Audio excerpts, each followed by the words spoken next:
Hello, everyone, and welcome to a brand new episode of Constructive Criticism. I'm your host, Easy, and I'm joined by my co-hosts, everyone's favorite beanie lover, Abe Stein. I really do love beanies. It's true. Yeah, and you're everybody's favorite beanie lover. And the voice of Canadian magic, Mason Clark. I do more Canadian RCs than any Canadian does, which is a very funny thing. Although I was going to say, Abe, a few years ago, I got this gift, and I need to bring it to you because I never really use it, but I got a beanie with speakers in, the side of it, so you can, listen to music. I know what you're thinking. I'm going to give it to you at the next RC. It's yours. Merry Christmas. All right, I'll see you in This is how I start my co-host of the year run. Well, right here. Speaking of which, producers got wind of a new way to support the show today. A shadow drop of Abe Stein, vote for Abe Stein merch. That just completely shadow dropped. As kind of Abe's continuing campaign to win Coast of the Year, you can now literally buy merchandise to support Abe Stein. Yeah, there's not going to be any of this stuff after 2026, by the way, because that'll be the 2027 line. But yeah, I do like the idea that Abe can get his girlfriend a hoodie with vote Abe Stein on it. It's kind of gas, It's sick. And Abe, your PR team just really put in work on that one. Yeah, they're really going for PR team of the year.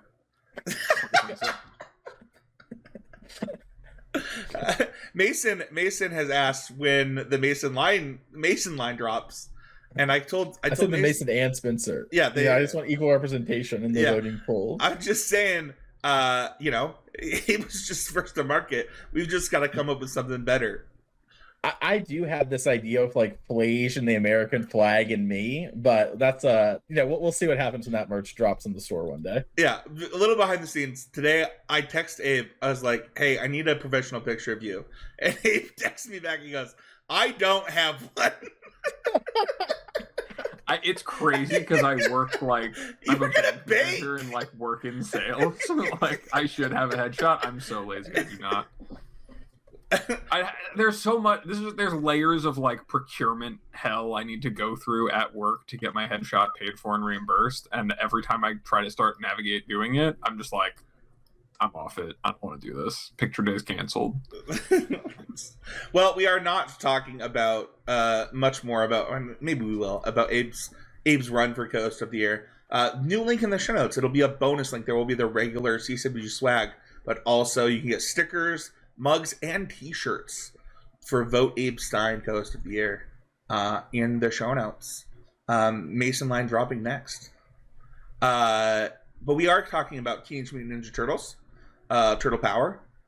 This is our Pick 2 set review. Abe, as the current leader of the categories for the Pick 2 set review, what is a Pick 2 set review and what are our categories this week? Yeah, so Pick 2 set review is exactly what it sounds like. We're going to pick 2 cards each from the set across a couple of categories to talk about from the new Teenage Mutant Ninja Turtles set.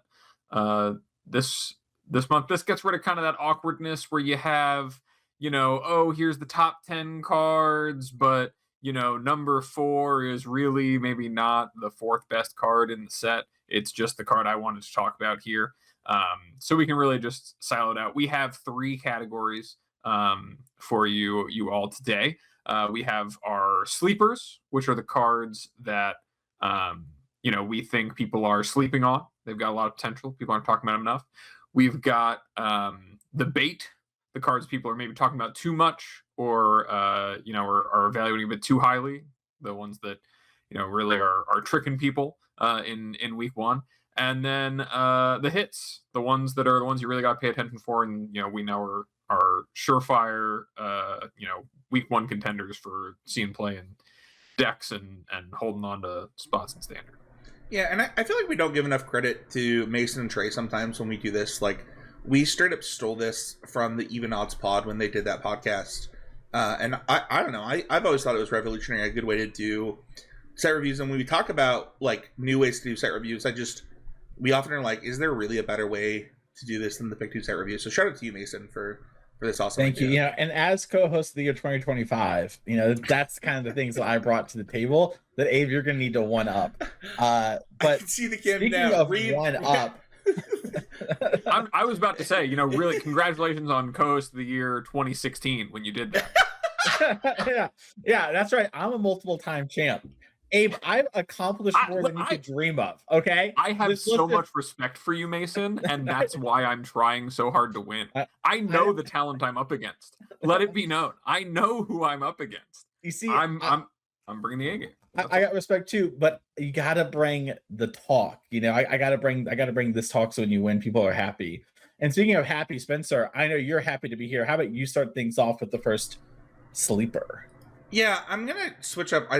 On these guys. I'm gonna switch up my order because I'm gonna talk about the ooze first. This card is 2 colorless for what? The ooze is first on my screen, and so I went to swap the cards and then you're like, I'm switching the order up, and I'm just laughing. I'm like, gosh darn it! It doesn't really matter. My bad. No, you're fine. It's a legendary artifact. Whenever a creature you control with a +1/+1 counter on it leaves the battlefield, create a mutagen token.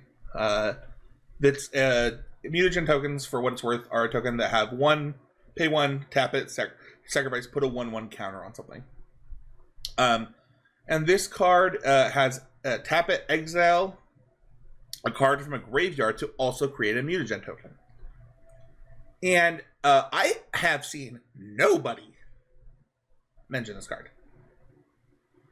And I think this is a fine role player and a thing that, especially in standard, we were living in a world where maybe Cauldron got a lot of love for things that Cauldron do for graveyard hate. This is reoccurring graveyard hate that might fit into strategies that care a lot about 1/1 counters and things like that. And I think that's a big game.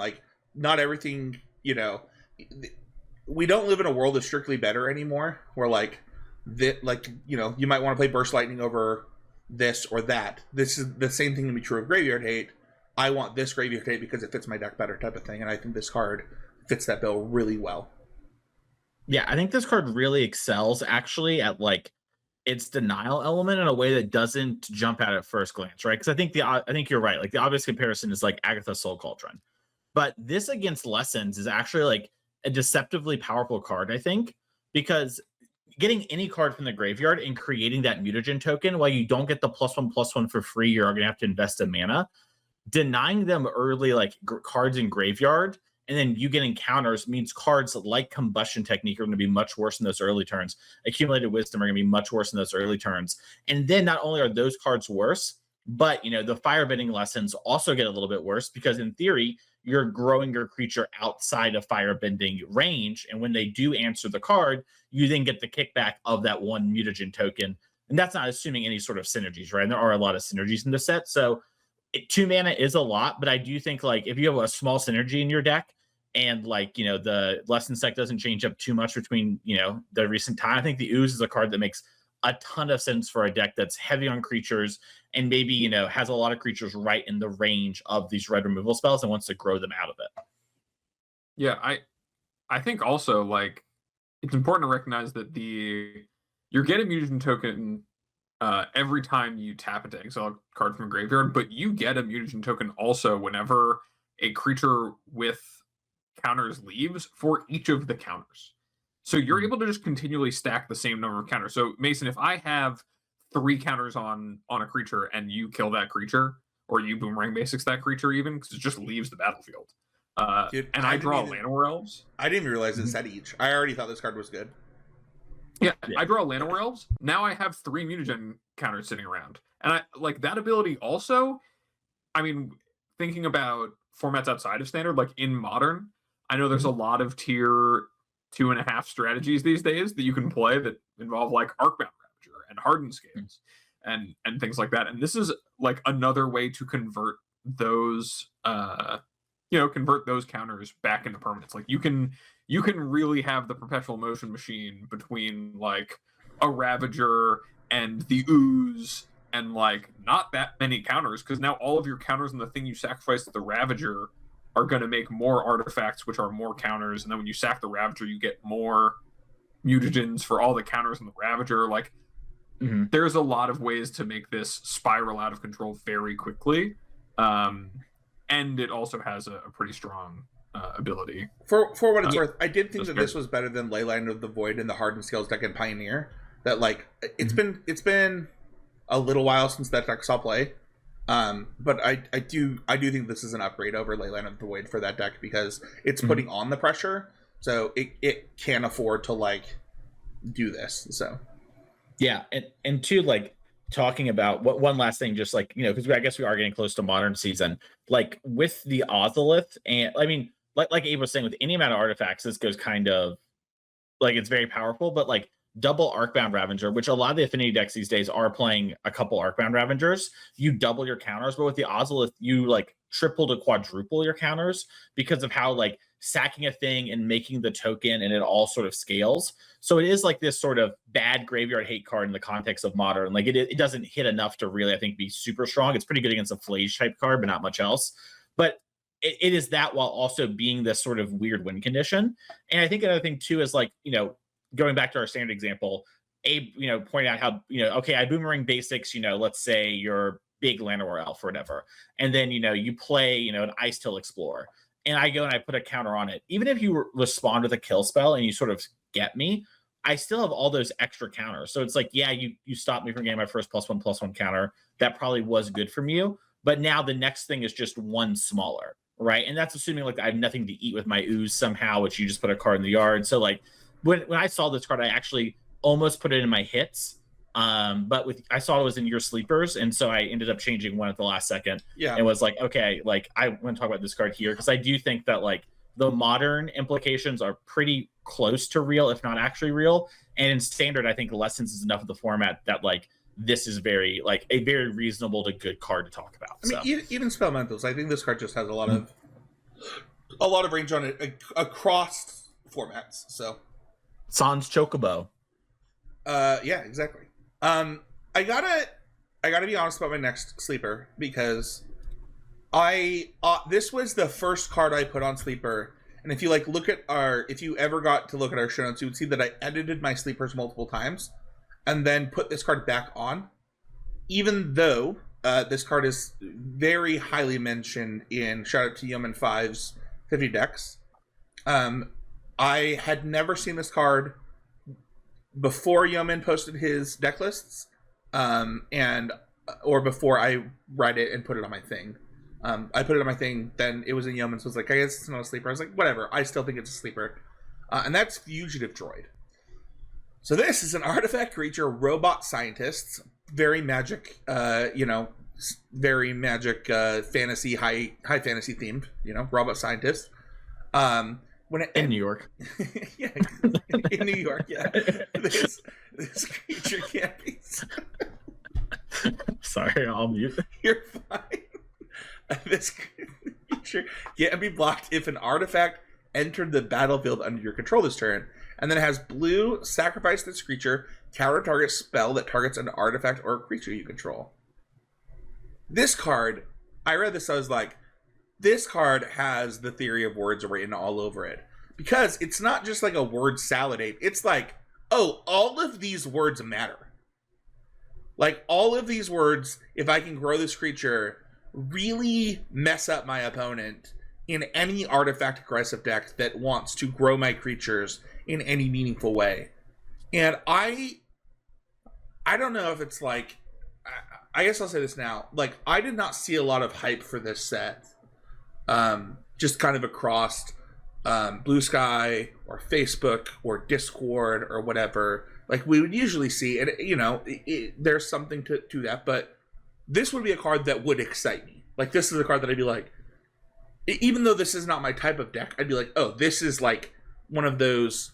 Mason, what do you call Burning Tree Emissary again? You have a name for it, glue cards. This is a glue card that like really fills in a potential need for a deck without being like this overpowered like haymaker. So yeah, I think that it's giving Siren Storm Tamer, right? Like, It's an efficient and evasive creature. If you're playing the kind of deck that's looking for that, it's incredibly good at being that. It can protect your important artifacts or creatures, so it demands, getting answered in a set that has so much sneak. That's a really valuable thing to be able to do. And yeah, I mean, it's a good, like I said, a good glue card, a good role player. Like, it does have kind of these two different modes to it, and so it's, if you're trying to protect an important creature or an important artifact, great, perfect, you've got that. And if you're just trying to put on some early pressure or chip some damage through, you've got that as well. I think this card also combos really well with Emery. That was the big thing I kind of noticed was like, I mean, Emery also, like, you can turn this thing on, but like the fact that this is sort of like a weird counter spell that protects your artifacts in your Emery that then Emery can buy back, I think is like real deal conversation stuff. And I think Affinity got a few cards, but in Standard too, the ooze in this card is a nice combo. Get a token, this guy gets bigger. That's kind of nice. It makes it unblockable.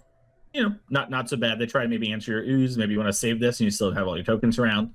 I think your first two cards work well together. I think this card's really nice. Yeah, you want to talk to me about the next Mastermind of Magic? Yeah, so my first sleeper is Krang Mastermind, which I am told is a popular villain in the Teenage Mutant Ninja Turtles series. A legendary artifact creature, Utram Warrior, which I assume is a thing from Ninja Turtles. It has affinity for artifacts, and it is a 1/4. And it says, when Krang enters, if you have fewer than 4 cards in your hand, draw cards equal to the difference. Krang gets +1/+0 for each other artifact you control. So, blue-red and mono-blue affinity in Modern have a lot of effects that say draw 2. So this is competing with, Thoughtcast and Thougcast Monitor. It is an additional blue, which matters a lot because those decks are really good, I think, at making a singular color. But if there is a color they're good at making double pips on, it's blue. And I think Krang has a real chance for this dump your hand affinity deck that really goes like all in, like we've seen with Kappa Cannoneer, to like replace the Thought Monitors, which were already kind of a 1 or a 2 of. This creature being legendary, I think forces it to be a 1 of, maybe a 2 of in those decks. But I think that's also all you maybe want anyway. So it has this awkward thing where I think it makes a lot of sense and worth your time to consider for those decks. And that's a deck I'm fairly high on heading into the Modern season right now. And I think this is like a real power upgrade. Because, I mean, drawing 2 is great. Even if you draw 2 off this, that's the fail rate. Drawing 3 is pretty good. And I think it actually is pretty large, too, a lot of the times. I think this creature is probably like regularly like a 5 or 6 thing, even when you're popping your Mishra Bubbles a lot. And I think that's good enough for like consideration in Modern. Anything that says affinity for artifacts needs to be not considered. What do you think this is competing with? Thought Monitor and Thoughtcast. Okay. Mm-hmm. So you just think it's another one of those? Do you think that like the split changes? I think that you like my start line, and I haven't looked at affinity lists in I haven't looked at Modern affinity, I should say, in like the last 30 to 40 days because Standard's been so popping. And I just haven't had any clients to be caring about Modern. But before, they were playing 1 or 2 Thought Monitors, and they were playing 4 Thoughtcast. That's kind of where I last saw things. So my thought is I'm going to replace a Thought Monitor with a Crag to start because he is legendary, right? And like one of the nice things about having all these is popping off. And I do think you can trigger Thoughtcast from a lower base point a lot more of that deck, and you kind of want to do that. And so this is like sometimes better than Thought Monitor, and it's a backup kind of threat in your deck as well. So that's kind of my view on the Cragster. Yeah, I like the kind of the peak of this card up quite a bit. Yeah, I mean, I think also like it's worth noting that 4 cards is like 3 times as many as 2 cards. In the way that like you spend 1 card to go up 1 card, but you spend 1 card to go up 3 cards compared to the one you had.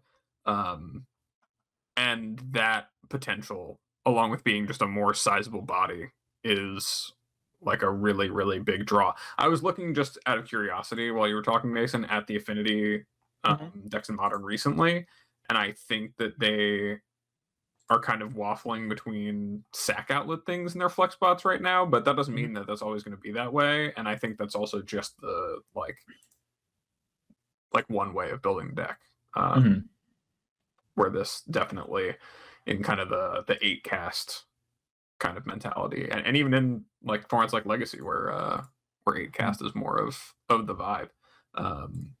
Yeah, definitely a really strong pick. Yeah, I think if it wasn't an artifact itself too, I'd be much lower on it. But the fact that theoretically this is like another high roll thing off Emery is pretty appealing to me. I mean, Thought Monitor is the same, but it's like, having this thing be potentially repeatable or brought backable in the mid game is pretty great to me.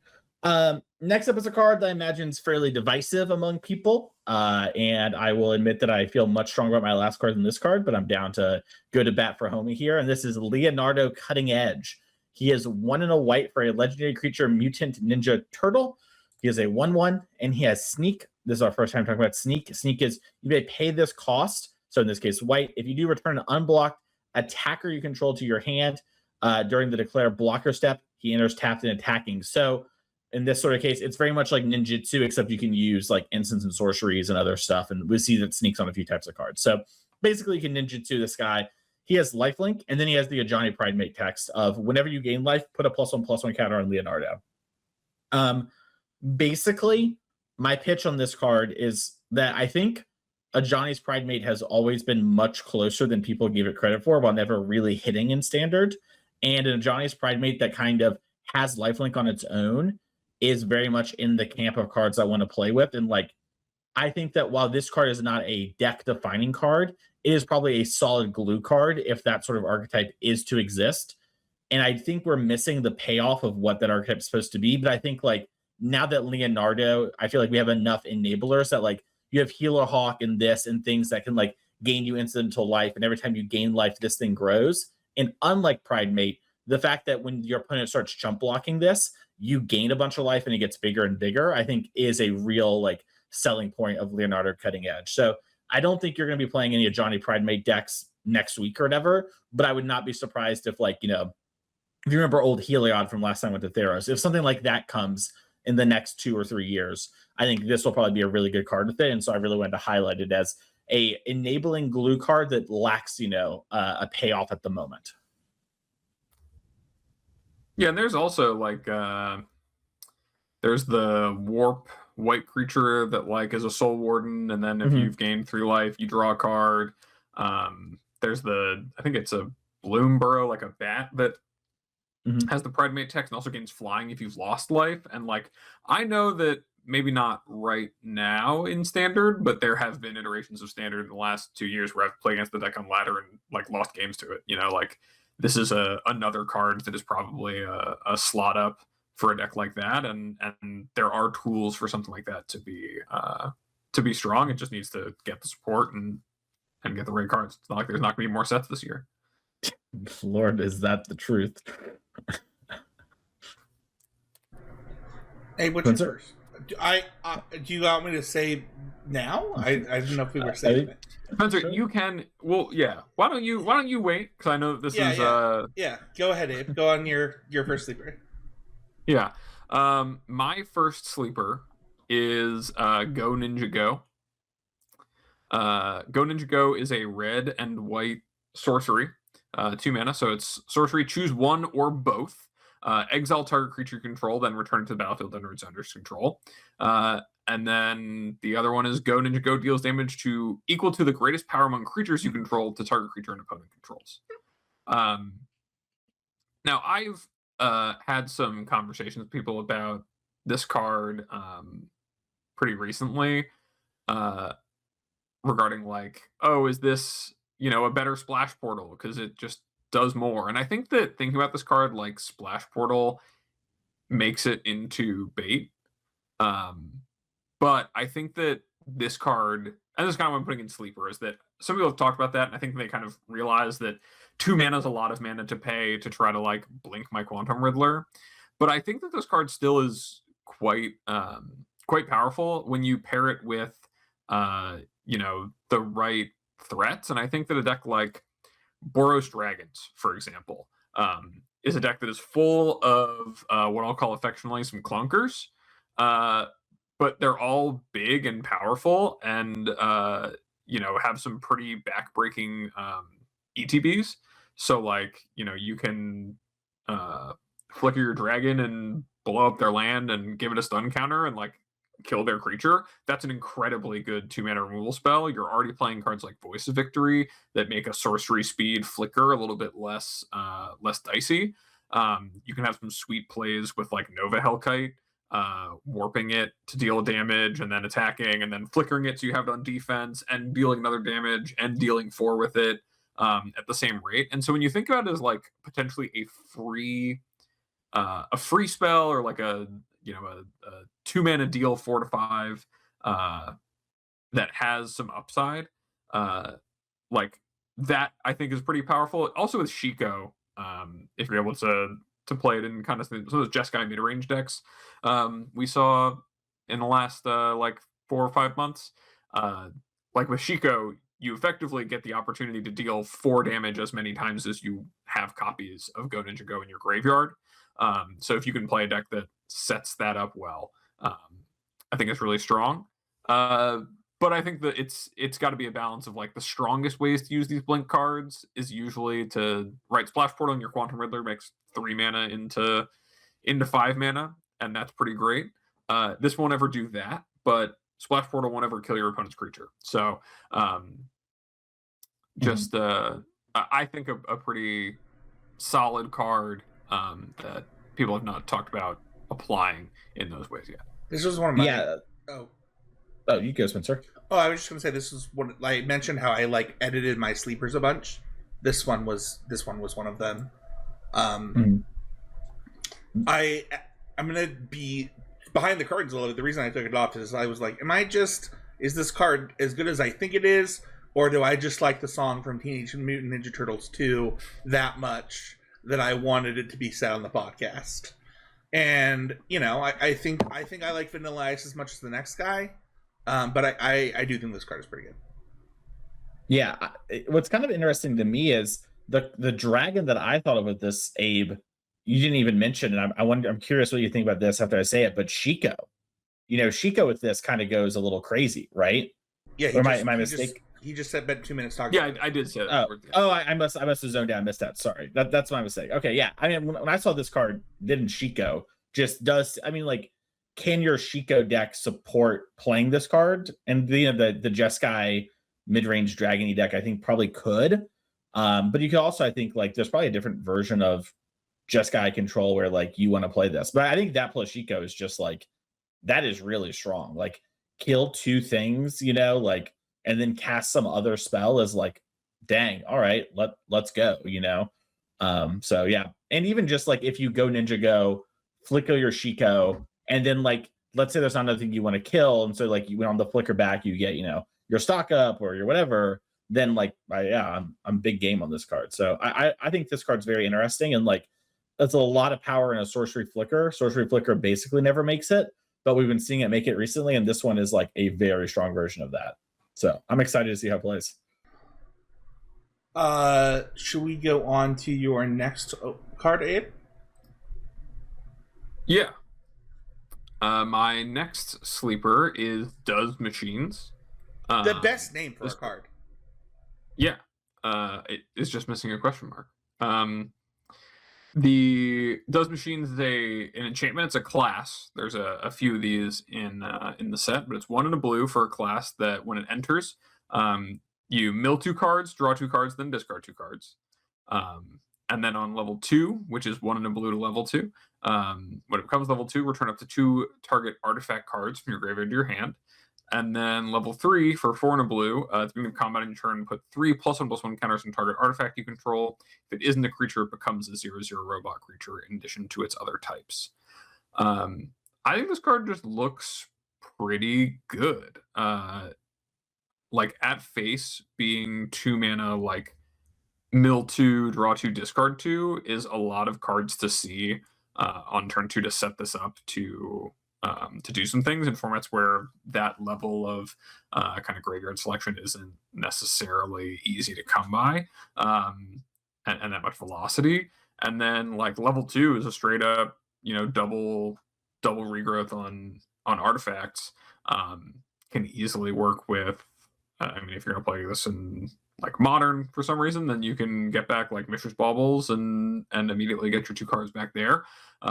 Or in a format like standard where maybe you're going through some artifact creatures, like there's just a lot of value right there, and it turns into a pretty solid threat in a really long game that's directly impacting the board on level 3. So just like a lot of greasing the wheels when I think a lot of the artifact decks kind of really are looking to like make a play like this on turn 2. I think about the current like synthesizer decks in standard, which are playing like Cryogen Relic, and are kind of like a lack of seriously good 2s. But this seems like a really great card for finding their most important card, and also just being a way for them to continue to have their most important card. Yeah, I almost put this in my hits. And the reason is I just feel like this is a very efficient way to see 4 cards of your choice. Like, yeah, you've been the first 2, right? Then you get to draw 2, and then regardless of what is happening in your hand, you get to discard 2. So like, I just feel like people have paid this for that effect by itself, or something close to that, a lot of times.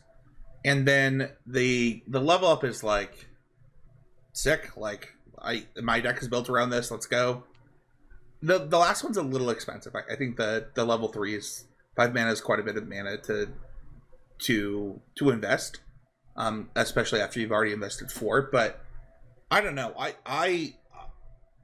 I think for what it's worth, that this is worded the way it's worded. And Mason, maybe you can speak to this, but like the fact that it's mill first, then draw, then discard, like that had to be tuned. Like, there's no way that they just decided, like, they didn't throw that on a dartboard and decide that it was worded that way.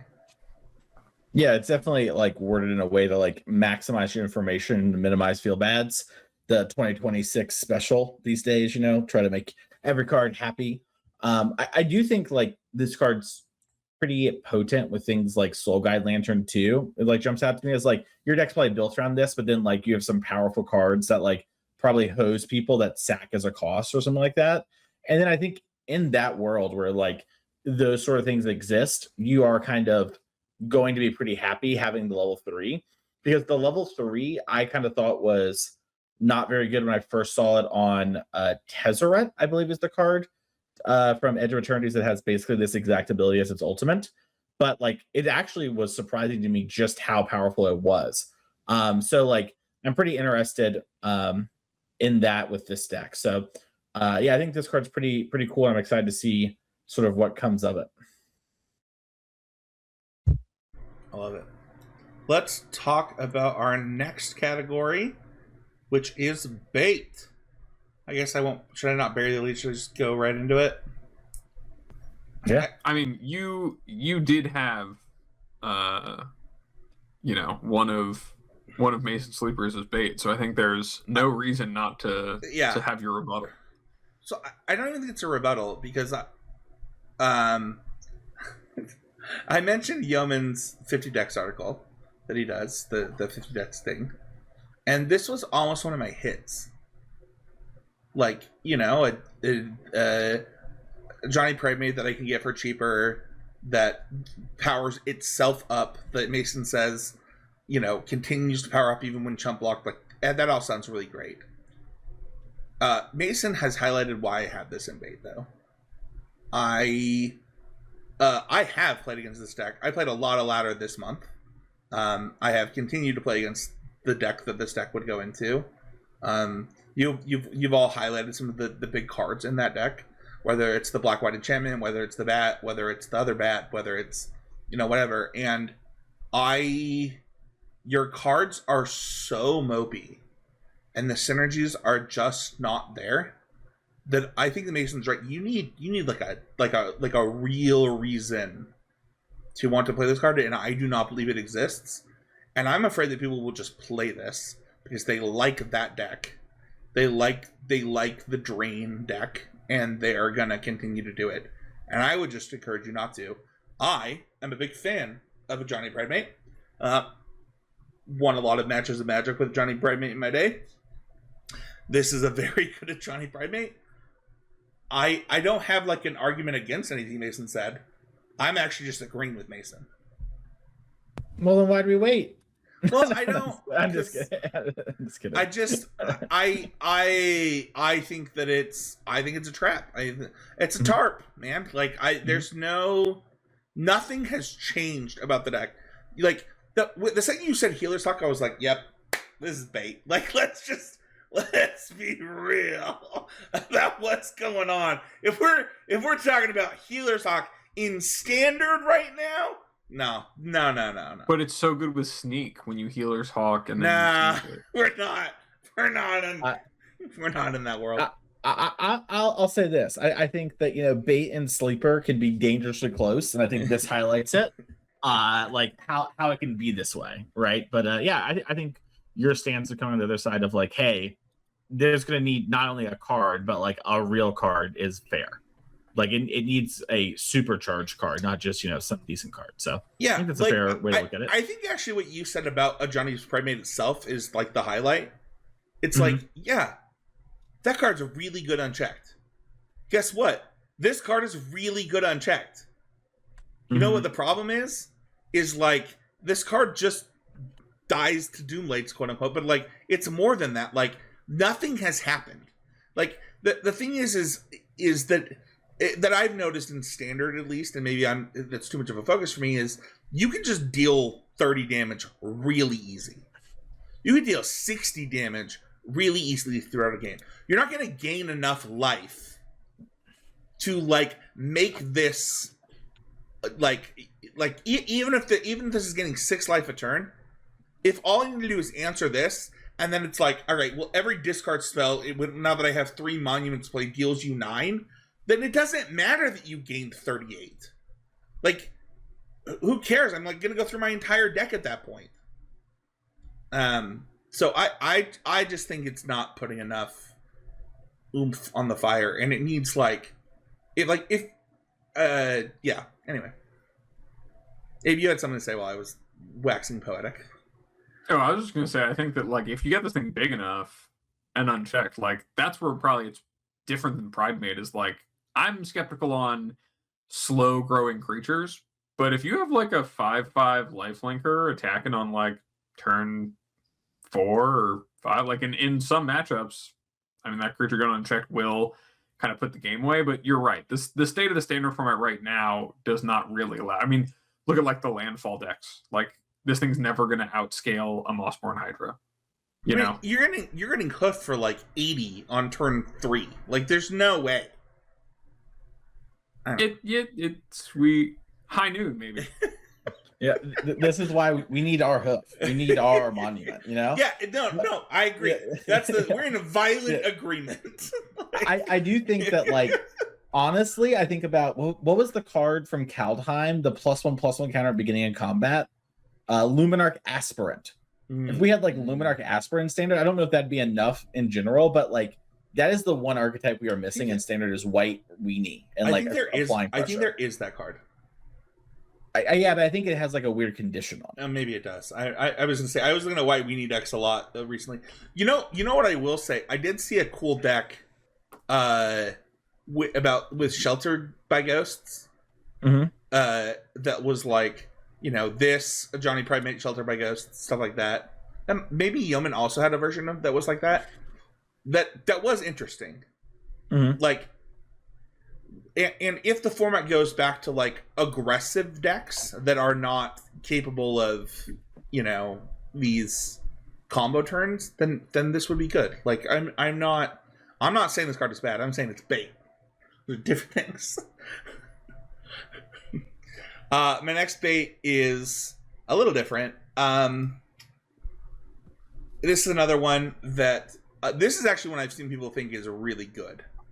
And you would think because of my other cards, I would think this card is really good. And that's Technodrome. It's a construct. It is reach and trample, and it's a 3/3 for 2. This creature cannot attack or block unless its power is 6 or greater. You can tap it to sacrifice another artifact, draw a card, and put a counter on it. Listen, this card is an engine card. And I'm just saying this in standard, and maybe I'll be proven wrong. I think this card's asking a lot, just like my other card. I think they're asking too much in a format that's too fast and too efficient, and that they won't meet the criteria. I could be wrong. This could be a blue card, but I think it's pretty close to bait. I think that you're better off just playing more efficient things that can do the things, and going from there in standard right now. And that's my thought. It does seem solid with weapons manufacturing. I'll give it that. I think that I'm not gonna lie, I did not think of weapons manufacturing. That's pretty hot. I think playing a weapons manufacturing deck though is bait. Like you just put bait with bait. You catch a fish. Like this is like I think that this card is supported, but just like Dues makes a lot of tokens. But yeah, like it is supported, but also the things that are supporting it I think are bait. Like I'm kind of with you. It's a lot to ask to pay 2 mana to do nothing right now. Yeah, what I'll say is that this card has unlocked a new piece of art technology for Magic. Before we used to have like the deer and the bird and the dragon when it came to a size comparison, but now we have national United States power lines. As you can see, power lines are used to show how big this thing is, and I think that that's pretty pog. And that's about the best thing this card has going for it. Those might be birds at the top. I assume those were drones, but dude, this is one of the few cards I've seen people talk about. Mason, is it possible that I'm just up in the night? What do you mean? Like this card's good? Yeah. I just said the best thing this card has going for it is to unlock the new art comparison. I guess. I get that you want me to go to bat with you on the show, but I'm like, you know what I mean? Like, I guess what you said is more damning than what I said. To be honest. Yeah, there's nothing good about this card. Whoa! You wouldn't tap and sacrifice an artifact to draw a card, Mason? Every turn. I think if this card drew a card for each +1/+1 counter on it. Oh, that'd be hot. Oh, the Technodrome 1 ring. Exactly. Yeah, but it's a sack of thing each time, and then with your mutation tokens, it like gets bigger, and you eat the thing. Now we're talking. And then it makes power line tokens. And... Yeah. So, anyways, what's is Abe up? Who's next? Yeah, we can do Abe next. Abe, what's your first bait? My first bait card is Donatello's Technique. Now Donatello's Technique is 2 and a blue sorcery with sneak for a single blue. So like I was saying before, if you have an unblocked creature, you can cast it during the declare blocker step by returning that unblocked creature to its owner's hand. And it is simply draw 2 cards. So for the low price of a single blue mana and paying the rest of the sneak cost, you can draw 2 cards. Sounds great, right? This card is trash. I'm gonna come out and say it. This card is divination with downside. I seriously think that in most cases that you would play this card and build a deck to play this card, like the tempo lost by having to return an unblocked attacker to your hand to use it is so great that it's not worth considering. I've heard a lot of people talking about trying to build various forms of Dimir Bounce or Esper Pixie, using this as another Pixie, a way to just generate value. Right, I can pick up my thing, and then I also get 2 more cards, so I'm not going to run out of things. And it's just the amount of cost you have to pay to enable sneak of playing the creature and attacking with the creature and having it be unblocked, just to then have to replay the creature again, even a 1-drop, even if we're talking about Spyglass Sire, is still going to end up being mana neutral, and you're gonna for your gain your opponent a couple of life and need to recast your creature to get your second map token. It is just a card I've seen people treat like it's very good, and I don't think is very good. I don't know how you guys feel about it. I think we just go through like a really quick thought exercise of like decks that might want a card like this. Like just in standard right now, we have blue white prowess, or blue white otters, which was like one of the breakout decks, right? So if I sneak something, I'm returning an otter. That otter has prowess to draw 2 cards. I don't think that's worth it already, just on face value. That deck plays Consult the Star Charts, for example. It actually is, it's trying to get its 2-for-1s or just card quality, right? We look at blue-red prowess. Is it prowess? I'm never going to return a Slick Shot Show-Off to draw 2 cards so that I can replay my Slick Shot Show-Off to then cast those 2 cards. That's not happening. That's just not a thing. Okay, so then we look at something like Demir Poopy Heads, as I like to call the deck. This is just bad Kaido. This is like way like.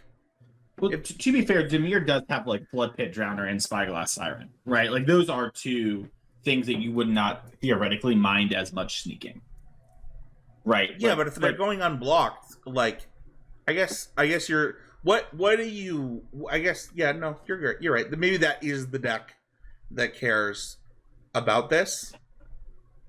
But yeah, go ahead. No, I was gonna say I think you're totally right in the first 2. I just think that like to me. Flood Pit Drowner is the best creature with this card that we know of right now. Right. And so like when talking about Demir, it's like comparing it to Kaito feels I think it competes with Curiosity. I think this card is bad for its worth, but I do just think like Flood Pit Drowner is the one spot I've seen this card actually like make a lot of sense to me. Well, that was going to be what I was going to ask you. Is, are you going to cut Curiosity to play this? No, maybe this card there's a mono blue version, right? Mm-hmm.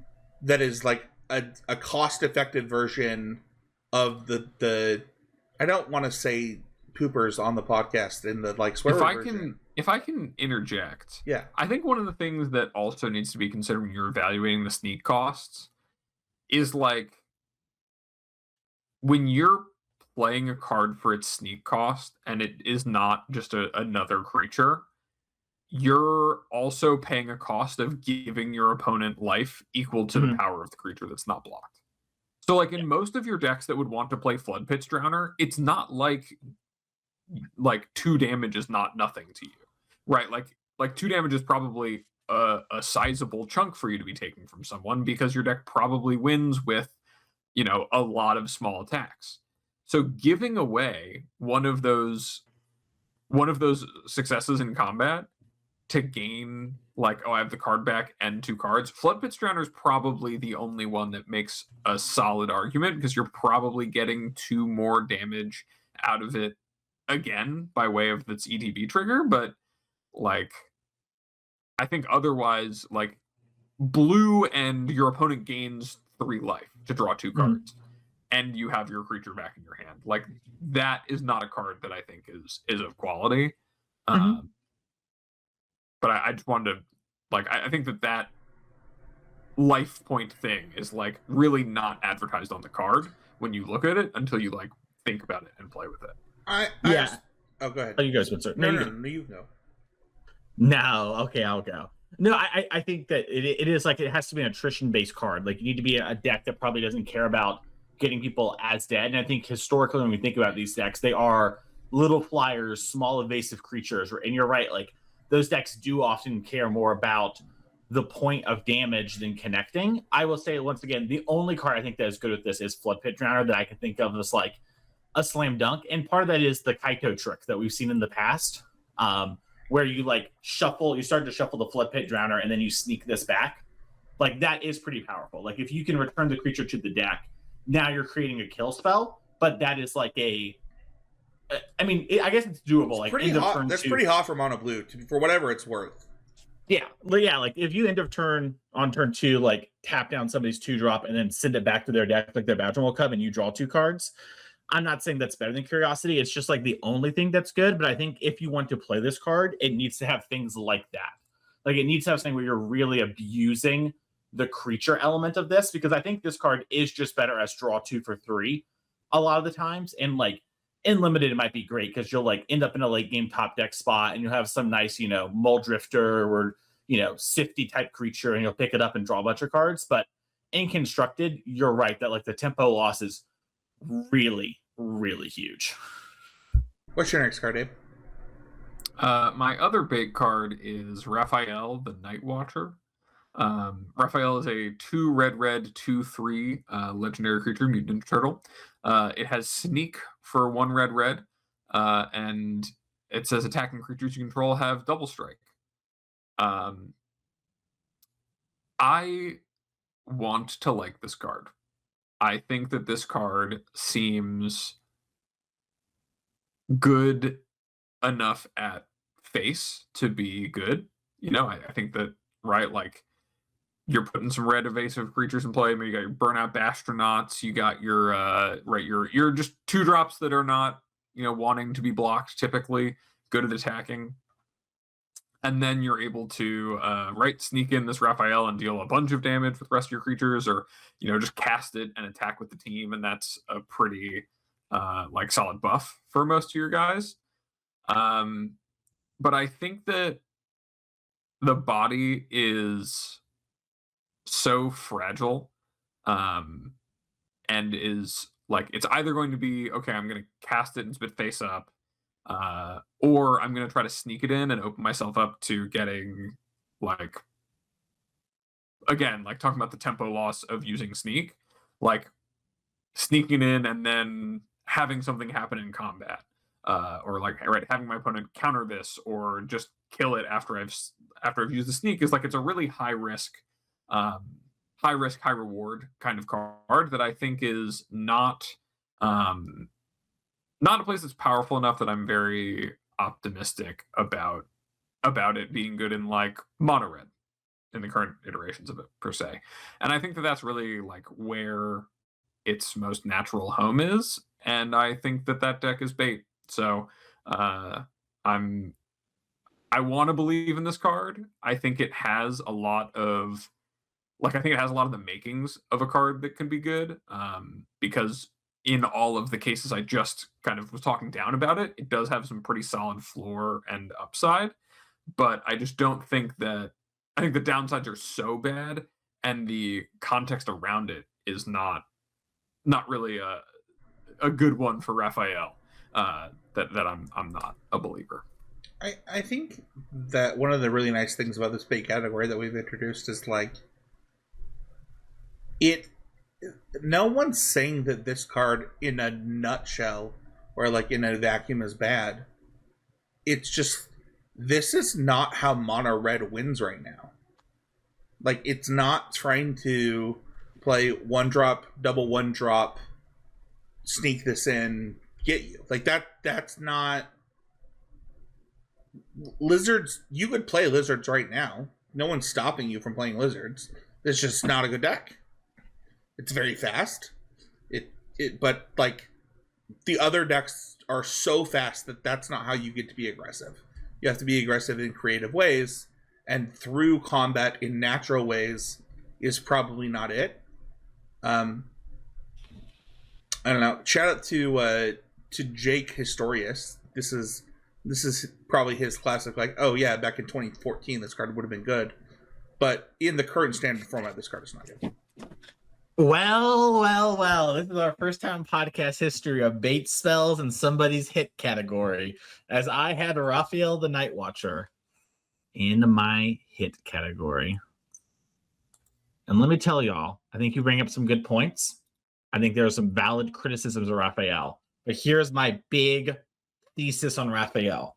Mono red is unplayable right now. We have a format with 10 playable decks, and mono red is not one of them. So when y'all tell me mono red doesn't want to play this, I'm like, heck yeah, brother, it doesn't. That deck sucks. I don't want this in that deck. And you know what? Bar for bar, I'm going to war with y'all. You know what I mean? Like, I'm on the front lines. I'm telling clients, put down mono red. I had a very nice client this week. I told her, sell her mono red deck. All right. That's where I'm at on mono red. Mono red lovers, I'm sorry, your deck's not good. I think Raphael... Well, it did catch, like, what, 100 bans? Yeah. And I actually told that too. I was like, your deck got 4 bans. If any 2 at random or unbanned, your deck would be a top tier deck. So, what are you going to do? Right? Such is life. And, heaven forbid some of those cards are around with Raphael. I think we all agree if Heartfire Hero is around, we'd be having a real conversation about Raphael. If Heartfire Hero is around, the Johnny's Pridemate cards, way up. Yeah, there's a lot of moving texture. Can you imagine? Can you imagine Screaming Nemesis though? Ooh, way down. Could you imagine? What are you talking about? They can't on gain my life. Michelangelo. I'm just saying the Johnny's Pridemate. Oh, I thought you meant Screaming Nemesis way down. Yeah, but Monstrous Rage by Michelangelo, trample, lifelink. Now we're talking. Anyways, but here's the thing about Raphael. Here's the thing, and this is a real you have to squint moment. Embercleave was a card that I did not respect. And I could see Abe here on the video podcast closing his eyes with an open heart, and I respect that. Embercleave was a card I did not respect. And then I proceeded to not respect for about 2 years of standard with a 40% win rate versus it. This is not Embercleave by any means. This is much worse than Embercleave. But I think this card is so close to that I'm willing to bet that the Convoke type decks, these go wide decks, this could be the thing they were missing. So this is my sort of faith in Raphael the Night Watcher. The other thing I will say is Raphael does not have to be attacking. That's something I missed my first time through with this card. It just says attacking creatures you control have double strike. I think lots of these do have to have it. So you do not need to sneak. You can just, for 4 mana, play basically all your dudes have double strike alpha. And I think that will be a realistic mode of this card. I think you'll more often win. I think it's like 80-20 sneak to not sneak, if that makes sense. And that's kind of my pitch. This is not the card I feel the strongest on when it comes to my hit. This might be my shakiest hit in a while, but I have faith in this card, and I believe it can bring back some other archetypes. Does that mean know when standard rotates? I do next January, because we're no longer doing November. We're now doing yearly. What sets do we lose? We're gonna lose OTJ and Friends. So that's gonna be Aether Drift, Outlaw Thunder Junction, Duskmourn, and not Final Fantasy, something else. Whose name I'm forgetting right now.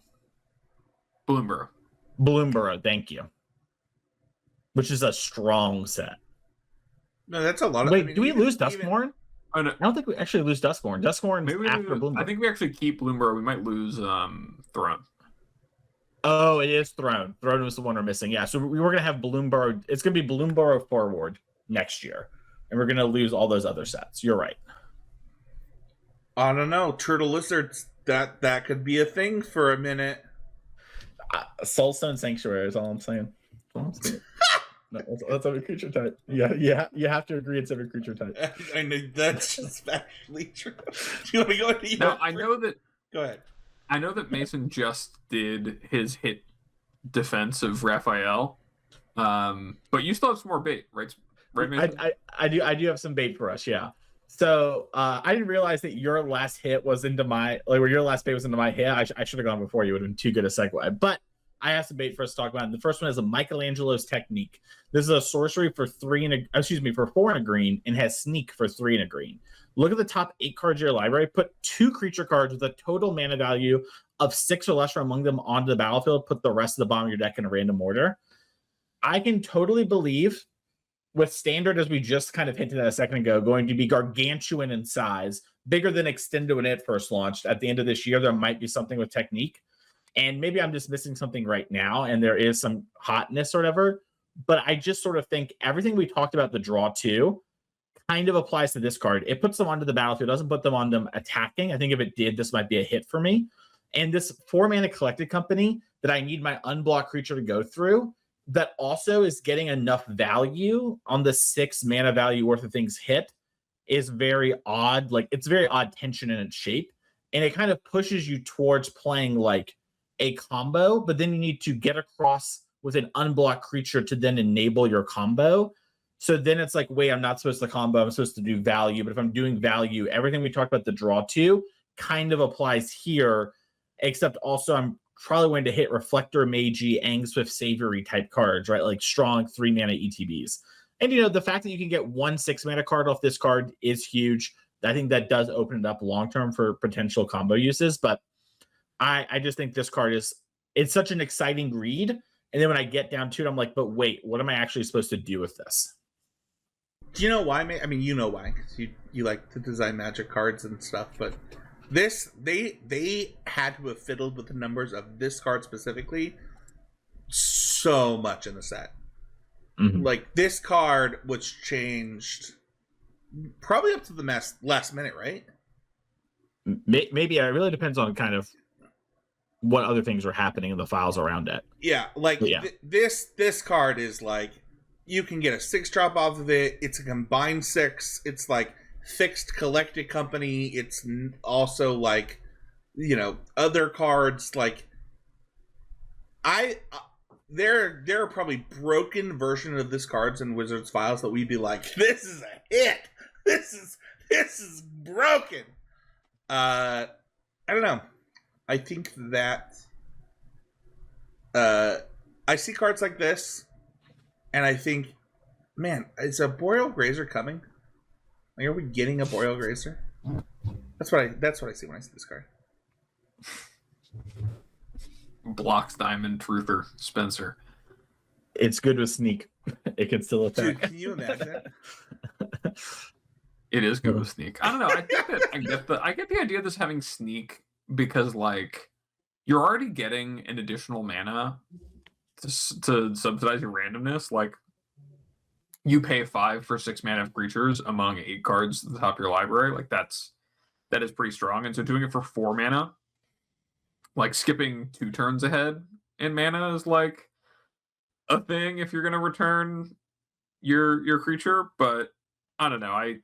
I've whiffed on too many collected companies to trust cards like this, and like, I don't know, what am I trying to get? An Ouroboros and a creep? Like, the best case scenarios I can think of this card are like, I cast this and I get Ouroboros and Long Tusk, or not Long Tusk Cub, Badgermaul Cub. Oh, Long Tusk Cup, let's go! Yeah, Long Tusk State Cub champion mentioned Spencer Long Tusk Howland, Cup. Long Tusk Cup. But no, like, the best thing is I get a Badgermaul Cub and an Ouroboros or something like that, and that is good if you want, like, to have a way to rebuild after Day of Judgment. Well, Quantum Riddler's right there, man. It's right there. Yeah, I think this is asking a lot. I agree with you, Mason. Heck yeah. Last up on my baits is Super Shredder, which has a great name. Legendary it's 1 in the black for a legendary creature, mutant ninja human, 1/1. So maybe the human stack wants this. Menace. Whenever another permanent leaves the battlefield, put a +1/+1 counter on Super Shredder. I think this card's like pretty popular for commanders, my guess, because that's like the most expensive card we've talked about. As I look over on Scryfall at $50 on the pre-order. In standard and even in modern, in modern we have Fetch Lands Bauble. That's some nice juice with this. Don't get me wrong, and there are some good black cards that want to play with those cards already. But it's just a ton of work for a creature. And when it comes to standard, I think like it's really appealing at a glance for like the Rakdos sacrificey type stuff. But in reality, I just think it's a little too fragile. Give me a Ward 1 on this card. Lose Menace. I'm probably not super high on it, but like a believer. And Menace is a strong keyword on such a big creature, but it's just a lot of work, and I think you just have better payoffs in like these kinds of strategies typically. Yeah, I would much rather this say like whenever a permanent like enters the graveyard, like is it Moonshadow? Whatever that would be way cooler. The fact that I have to like literally have a permanent leave. It is strong with your ooze card, to be fair. It's strong against the ooze card, actually. That just occurred to me because it says either player. Oh, it does say whenever another permanent leaves. Yeah, so like kill spells clear the way for this. All right. Yeah. I don't know. I don't know. Maybe this is the next big dumb idiot. I have no idea. I never know which big dumb idiot is going to be good. I'm just over trying to figure that out. I'm sure that I'll play against a big dumb idiot and be like, that big dumb idiot's really good. And then I'll just go from there. I know that's like really bad commentary as like a Magic podcast host, but I am pretty done figuring out which big dumb idiot is good. You've lost whimsy in your life for the big dumb idiots, and that's okay. That's so, and it's crazy. I'm a big dumb idiot guy. Like, I love a good big dumb idiot. I don't know. But this one starts tiny. It's so small. If this I'm got trying to 2 find counters, the would you base Can game you it? on imagine if you tried to Bodyguard. trigger this yourself and then it just got killed? Yeah, Or that's base gonna be on- me It's tomorrow on the preview down. event. I think like if it's just one of those interesting moments where it's like, what's the minimum you can put on this card to get you excited? You know what I mean? Like, what's the smallest add you can add to this card, and then you're kind of like, ooh, baby. I wonder Okay. if like Vigilance moves the needle. So, like, I play this as, like, my new Black Tarmogoyf, because they always love Black Tarmogoyfs these days for some reason. Made a 1-mana 1 in MH3 and people don't play it. Lose sleep over that fact every day. Keep going. So this card exists as a 1-mana 1? Well, there's Nethergoyf, which is Tarmogoyf for 1 mana, basically. You were saying I, this is the new I don't Black mean an Tarmogoyf. actual Tarmogoyf. I just Yeah. I just mean, Sorry, like, if everybody's Big dumb cracking idiot. fetch lands every turn, Mhm. like both you and your opponent, this is another big dumb idiot.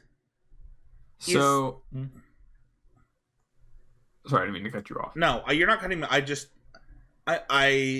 I can see why this is a mythic and why people are hyped on it, because in a format with fetch lands, maybe this is the next good one. Shredder, I know that, Mason, you're not a Teenage Mutant Ninja Turtles person. Mhm. Shredder's like the big bad guy. I know that one. Yeah. Okay. So I think that's a part of why he's got that price. But also, I'm just looking at, like, what is the most, what is the best home I could find for this in Standard? And it does enable you to kill without finding and playing your one Sephiroth when you're playing the Beifong's Bounty Hunters combo deck. Okay. Can I ask a question, Mason? Hit me, dog. If I wanted to watch the 90s, the first two, not all three of them, the first two 90s Teenage Mutant Ninja Turtles movies with you, would you watch them with me? I've already seen them, but maybe. Oh, okay. I just assumed you had. Okay, I will send you this TikTok I said the other day that's super funny, where this guy, he does like a mockumentary, like he's a foot soldier. Like he was part of the Foot Clan during that, and they're interviewing him. That's pretty funny. Yeah, there's a really great line where he's like, of course I want to go to a party where there's arcade machines and I'm a ninja. What do you think I am? Stupid? And that just made me laugh so hard. That I'll send it to everyone. I'll put it in the Patreon Discord as well. It's like a 10-minute like YouTube video this guy uploaded to TikTok as well. It was so funny. And my rule of watch one TikTok until you laugh or learn something and then turn it off was really tough on that one because it's like it's 10 minutes long. Anyways, I'll go first with hits since one of my hits was talked about in bait. And this is a hit that I imagine I could get some pushback, and I do accept, I encourage pushback as always on these sort of things. And this is Skateboard. This is one for an artifact equipment. When this equipment enters the battlefield, tap target permanent. Equipped creature gets +1/+0 in haste and has equipped for 1. That's it. That's the card. So Lava Spur Boots is a card I fall for every time. Every time I go around to playing Affinity or anything with Urza Saga, I'm always like, ooh, Lava Spur Boots. Skateboard does a similar-ish thing to Lava Spur Boots. My experience has been that the Ward 1 basically never matters. Unless you're like a Kappa Cannoneer, then you're getting up to like another level of the ward where basically it's super duper unkillable. And I think that the tap target permanent on Skateboard might actually be enough so that like tapping down your opponent's mana or a blocker in Modern could be something real. But in Standard, I think there's actually potentially, this makes a little bit of sense to me in mono green Might Form combo, where I've seen people try to combine Gruul and I forget the name of it, the mono green landfall deck. So they put Full Bore in their deck. So that Harmonizer, you have that kill, and then like, in theory, Full Bore is like fine, it like trades with the kill spell. Skateboard allows you to combo, and then that deck has some bigger creatures that like maybe giving haste to is kind of reasonable. So I'm not saying that like that's something I think is like over the moon. I just think this card has a lot of potential. And I think tap target permanent between lands and blocking creatures is something that is better on average than Ward 1 in Lava Spur Boots when you're doing the things you want to do with Skateboard and Lava Spur Boots. So that's kind of my pitch on this card. It is probably the mopiest hit I've ever brought to the table, but it was one that I kind of thought wouldn't get enough love and I wanted to mention. So I definitely want to just echo, like, I think as a saga target, it's one that, like, at the very least, you should make sure you own a copy of if you play sagas, because Lava Spur Boots, there are times where Ward 1 matters, and there are times where it really doesn't. And depending on what you're expecting and what your deck needs, like, that can be a call that you make in your toolbox. But I mean, Lava Spur Boots is a go-to in the saga packages for a reason, because the card's very good.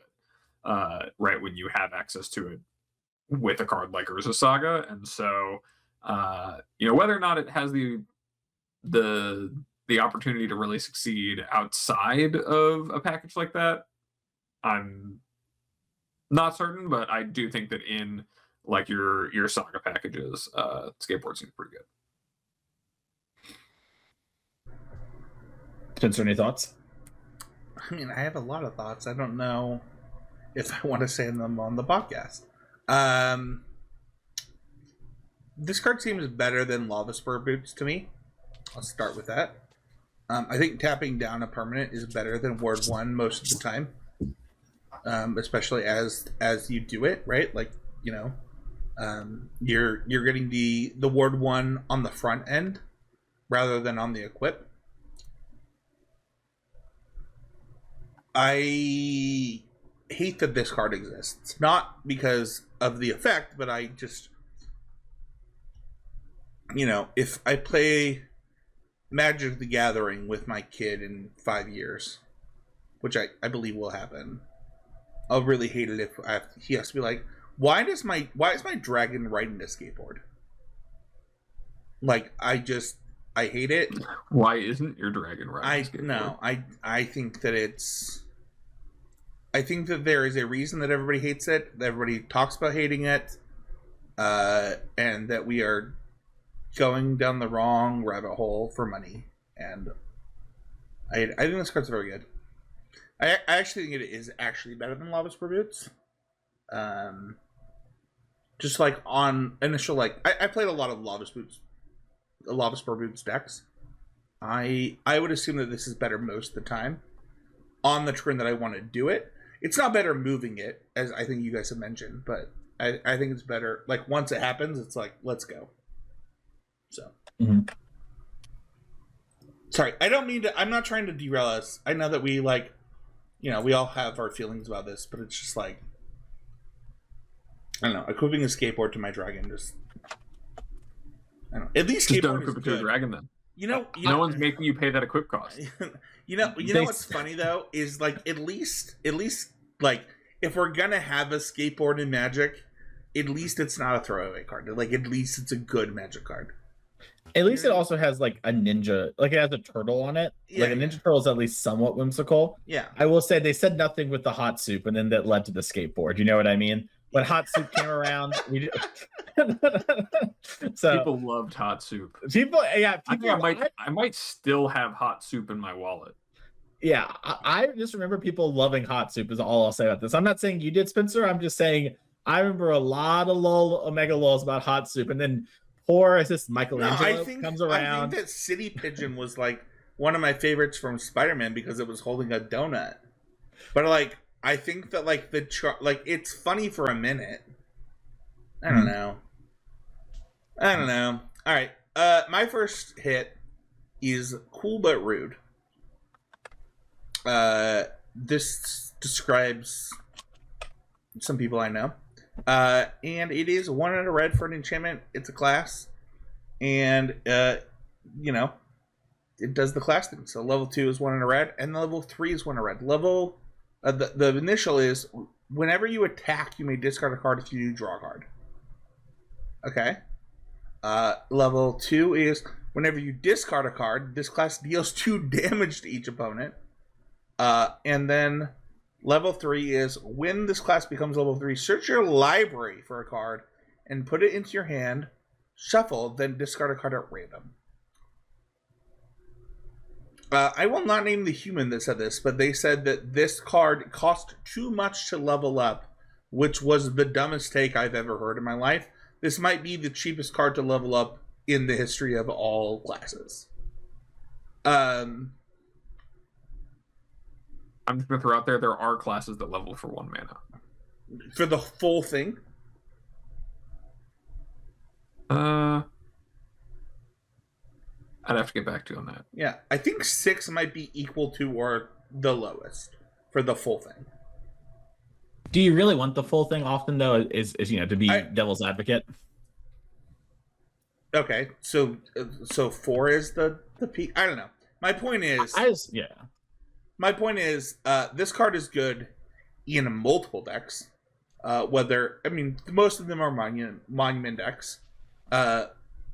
But even after Monument, if you get to pick what you are discarding, whenever you attack, you may discard and draw a card, is like, for the red-black Monument deck, I'd rather have that than Artist Hounds, which they don't play. But I might play this card.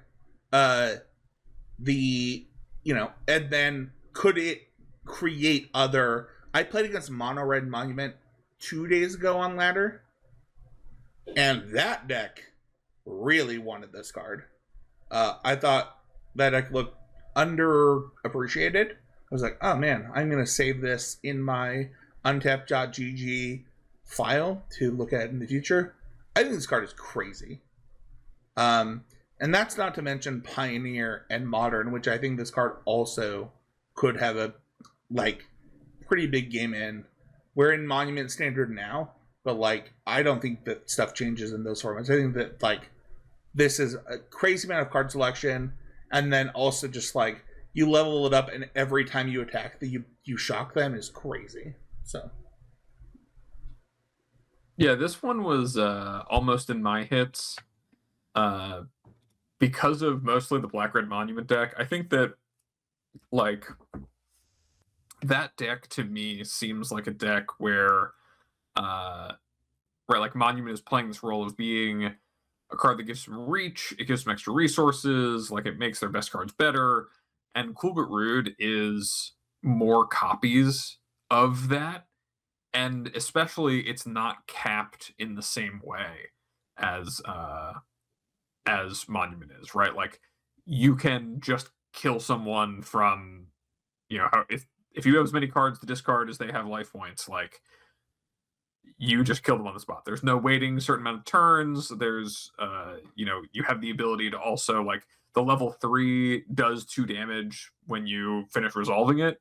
So, in that deck, if you want to go get, a Bloodghast, and even if you're Hellbent, just discard it, and they take 2, and you have another Bloodghast, that's a pretty strong thing to be able to do.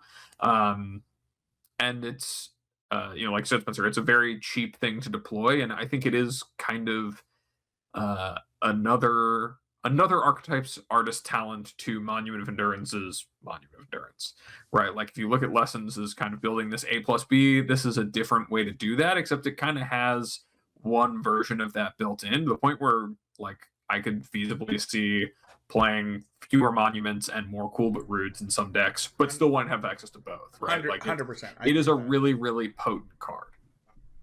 Yeah, I think that I would guess a lot of people misevaluating this card, because I almost put this as a hit as well. And maybe we're wrong, but at least where I'm coming from is that I think if you did not know the Rakdos Monument deck existed, judging this only on the Izzet Monument deck, it would probably be more right than wrong to not want this in your deck. I could see this being a pivot threat for the Izzet deck post-board. It is kind of walking into a nulls and stuff like that, but it at least makes a little bit of sense to me that this could be a card that Izzet wants, but probably not, which then transitive properties is yeah, it's cool with Grand. Yeah, I for you, but that's not really what the games are about. I get that. Once again, not be surprised if it ends up as a 1-of in the sideboard for those reasons every now and again. But in Rakdos, Moonshadow into this is pretty messed up. Even if you don't level it up, right? Your Moonshadow, I think that's the card's name, right? The -6 counter thing. Yeah. Just that and Mako are just that's a really strong curve. Yeah, 100%. You just, there's no reason to even play NT after this card comes out. I wouldn't go that far, but NT is also one of my favorite Magic cards of all time. So I played a lot of the deck. I promise you'd rather have this. Well, I want to lower my curve of the deck. That's one of my I've played it more. I know we talked about it a week or two ago when I guess the last episode, but 2 weeks ago in real life. Like that, I think just the deck becoming more mana efficient is super appreciated for this deck. And then also Cool But Rude does give you a use for that extra mana, because you will just flood a little bit, right? And even though you do want to hold some lands with this deck, like to discard and stuff, like I don't know, my sort of read on Cool But Rude is like this card just allows the deck to have more broken draws that are stronger against the things that the deck has some issues with, while making the deck more mana efficient. And even if you're low on Rakdos, I guess like if you're low on Rakdos Monument, then not liking Cool But Rude, it makes sense in that sort of sense. But even if you're low on it, I think you have to agree that there's a real chance this card increases the power level of that deck. How much so, I think, is the kind of the big question mark. I think it's a pretty big notch up, and I think some people could see it being small and some people could see it being huge. I think they're all within the realm of reasonable, but it's a power increase for the deck, no matter, I think, how you look at it. I also think that, that's just the standard application that we know of now. But, totally. I talked about mono red. Like, there's nothing stopping you from playing other versions of Monument that are aggressive decks that want this card over something like Artist Talent.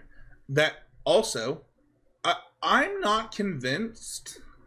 I know that I'm going to get some hate in the comments for this, but like, I'm not convinced that Monument decks aren't just better than Phoenix decks and Pioneer. Like, I'm not convinced Phoenix decks are better than Prowess decks and Pioneer. I'm just I'm not convinced Phoenix decks are playable. As someone who plays a good amount of Arena, I own those decks every time. I just think that Pioneer's due for a big shakeup. This introduces a lot of hone power. Is that the word I'm looking for, Abe? Like, very you want to do this thing to the best you can. And I don't know what that means outside of Standard, but I would not be surprised if it saw Pioneer play. I also think that there's room for this card in Modern to be like that. Hollow One deck is already pretty good. It's pretty good. And when your Burning Inquiry deals 6 damage, thanks, Mason. That's a lot of damage, and there's a lot of things you want to be able to, for example, that deck might be fine playing one Ox of Agonis if it has 3 or 4 Cool But Rudes and can then gamble for it, right? Yeah. That makes a card like that that's super high impact when you need it, but otherwise maybe too much to really play in some instances. Okay, well, let me just play 1. I can find it that much more often, and I'm going to have so much more reach instead of just getting kind of shut out by all my creatures getting removed. So I think it's a very, very strong card. It's a cool card, but a root card. Just imagine you gamble for your Faithless Looting. Yeah. Even with no cards in hand. It's spend 2, take 2, spend 3, take 4. That can't be that bad. Yeah, I agree. I think that I don't know. The hate I saw for this card was almost entirely what you said, Mason, of based on lessons. It's but it's not for that deck. That's not. Are you telling me Magic players have a hard time conceptualizing things that are outside the 60 cards that they saw someone do well in a Magic Online challenge with? Maybe. That's crazy. Job security, Spencer. You're up next. Michelangelo. Speaking of weirdness to 11. Mutant Ninja Turtle, legendary creature. When he enters the battlefield, you create a mutagen token. We've already talked about those. If 1 or more counters were to be placed on a creature you control, place that many +1 instead, and it's a 1/1. Mason, I put this on here for you because I'm a snake. I think this card's really good. I think this card does a lot of things for these type of decks. Is a really fun legendary creature for those type of decks. I would not be surprised for this to be the glue that creates a whole new standard archetype. I'm a big believer in this because it creates its own starting point at a low mana cost, and then also it's not that hard to get 1/1 counters these days. So, Mason.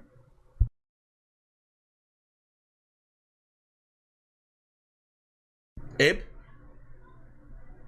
I want to ring the bait alarm. I think I disagree with you. I think this card is playing by the wrong rules. I could be wrong, but like, it's screaming winding constrictor that dies to shock, and I'm not. You don't have to target itself, right? Yeah. Okay. Well, sorry, I was coughing a bunch and muted. To be fair, Abe, it does like grow itself outside of shock range. No, not when you activate the mutagen. Wait, If you have the mana at sorcery speed and are mutagening, right? No, that doesn't work. wait, why does it not work? It says if a counter would be put on a creature, you put an additional counter. Well, right, but you just target it in response to the mutagen, and then it dies to shock. Sorry, I'm saying like your opponent's tapped out. Like you're. Yeah. Yes, Abe was saying my opponent's holding up Firebending Law. Said they tap out for Monument, and I'm saying I could then go Michelangelo activate mutagen. I'm not saying you should. I'm just saying like okay. It does self-solve the like red thing a little bit. It does. Yeah, I think that it's kind of like, to me, it kind of feels in the same vein as the Ajani's Pride stuff. Like, I think this stuff is powerful in a vacuum, but I think that just the context, the current format, like, I mean, even like outside of like Hoof and Cub, like fun fact, the Sunderflock stuff goes pretty hard on trying to just put numbers in play. I don't think this card is standard playable. I think this card is Pioneer playable. I think that this is the glue to make things exponentially large in Pioneer. That is my thought. Maybe I'm wrong. I don't know. I could have Copium or whatever, but here's the thing. Let me give you this pitch. I see what people are doing with Flood Pit Drowner and the worst card that's ever been played, that has been played as much as Spyglass Siren. And I think this card commits to a better game plan than any of that. Like, the Dink and Dunk stuff is cool, but once your dunking and dinking runs out, it's over. But if you have a card like this, we just have a bunch of big dumb idiots rather than a bunch of small idiots that can die to Pyroclasm. And I think that is a better game plan for that style of deck that's trying to micromanage mana in order to build to a game plan that overwhelms your opponent. Do I believe that it is this standard format? No. I think that it's the same. You're right. I think that it will be a staple moving forward, though. And I think it's a multi-format staple. I do believe that, once Pioneer, we're the only podcast. I guess we're one of the only constructed podcasts left, but we're definitely the only one talking about Pioneer for the most part. And I totally buy that this card is probably quite good in the Pioneer Hardened Scales deck. Like, they've been giving that a lot of stuff. If that format became real, I imagine it would shake up a lot. And I imagine Hardened Scales decks, they might not be the best thing, but they'd be probably on the like realm of very good to good. And I think that the tough cookie decks that we saw in Standard last year sounds about right. Agatha, Soul Cauldron, and Friends. I think Michelangelo Weirdness makes a lot of sense in that deck. I could see something like that, eventually making a lot of sense to play in Standard if you just had enough good cards, and this is a 1 or a 2 of. And I think that, one thing that players are pretty reluctant to do is put 1 or 2 ofs in their deck. Even though when we look at Pro Tours, there's often a lot of 1 or 2 ofs. And so I don't think this card has to be a 4 of to be a hit, is the long story short in that regard. Abe, what were you looking up? I'm looking up the last time Hardened Scales placed in the tournament. SCG Invitational 2019, right before COVID. Dual Commander 3 days ago is the only one actually on Goldfish across all four. This is a legendary creature. Is Hardened Scales in Pioneer? I don't think it actually is. No, it is. It is. It was one of the best decks. You're right. I remember now. I think that I'm trying to remember, something got banned from it, but Walking Ballista got banned because the Heliod combo. The one- good old days. Listen, you can win a lot of matches in Pioneer with this card, I'm sure. I think that Pioneer is... All right, well, why don't you talk about your black, red card, Abe? My Taka and Rajar, terrible twos. Ooh, Black I red almost hybrid, black red hybrid. For a 3/2 menace that can't be countered, and whenever a player casts a spell, if the amount of mana spent to cast it was less than its mana value, Tokar and Rajar deal 3 damage to that player. Yeah, Spencer, that's the one. Is that the card you're talking about? That is the one. How did you know? Because it's in the show notes. Yeah, I think this card's really good. I think that it is a great way to punish a lot of really good decks in the format. Like if your opponent has an active Gran and therefore is casting a spell to discount, you're going to deal 3 damage to them. If they are casting an Airbend card, their odds are going to take 3 damage. Playing against Bant Airbending and they're trying to combo off, they're taking 3 damage to spell. So they got to find a way to weave in an answer to this as they're going off. They level up their artist talent, they're taking 3 damage. They're doing anything at any sort of discount. This is dealing the damage, and the floor rate of 2 mana 3/2 menace is not that bad, especially with if you're trying to do anything with sneak, it's evasive. Maybe you're trying to give a double strike with the extremely playable Raphael we were talking about earlier. Mason's favorite turtle. You can do that. I don't know. I just think that there is a lot of stuff to be hating, and this is a good way for aggressive decks to pose a problem for those decks that needs to be cleared up before dealing with another problem. And I think any card that's able to do that, any aggressive creature, is got some good potential when it's already just a good rate. So I think it's got what it takes, for sure. I really like this card as a potential sideboard card. Are we lowering our hits to that? Because I also had a potential sideboard card as a hit. Like, are we? I think that if it's a potential, you say potential sideboard card, I could see playing this in my mono red deck, right? Like, rather than playing the mono black decks will play it. They don't have any playable cards, and they already played that deck. So, well, yeah, but even like mono red, instead of playing Viper, could play this if you think you're going to be playing against a lot of lessons. Sure. Right? You can be playing against prowess, and they're not able to. Right? You can play both. You can play right if you don't want to play Razorkin Needlehead. Right? You want to just change up your mix of red 2-drop aggressive hate bears. Like, this is a very strong one. I could see this being a main deck card pretty easily. By the way, I was not discounting you. I was discounting us. Like, we've gone so, I don't know. I feel like I'm also just gonna say here for the listener at home, this set is small. This set is small. Hey, there are 3 of us. Mason, what did you want to say? I was gonna say, like, I think sideboard cards can be hits. For right? They can. We just are like, you know what, this card's gonna see play, and that's it for us. And I don't know, it's just funny. So the reason I didn't put this in the hit was because, well, it was both in my sleeper or hit, and then I kind of thought, is it bait? So this card did the gambit for me. It was in my bait, for what it's worth. This actually was in my bait. Yeah, I think that, like, this card is super interesting in, like, hits dynamic versus those decks. And to me, it seems like you rip this in the mid game versus them, and it's much better than Scolding Viper and probably better than Mage Bane Lizard. And that is very, very appealing. That said, I think those decks don't have the flexibility to hold a card often. And so they need to kind of rip it in the mid game or have an incredibly dense low curve. And as I said earlier in the show, I think mono red's not a playable archetype. I think mono black's not a playable archetype. I don't think Rakdos is like. I think like the Rakdos Monument deck, I guess, is like the only thing that's close in that regard.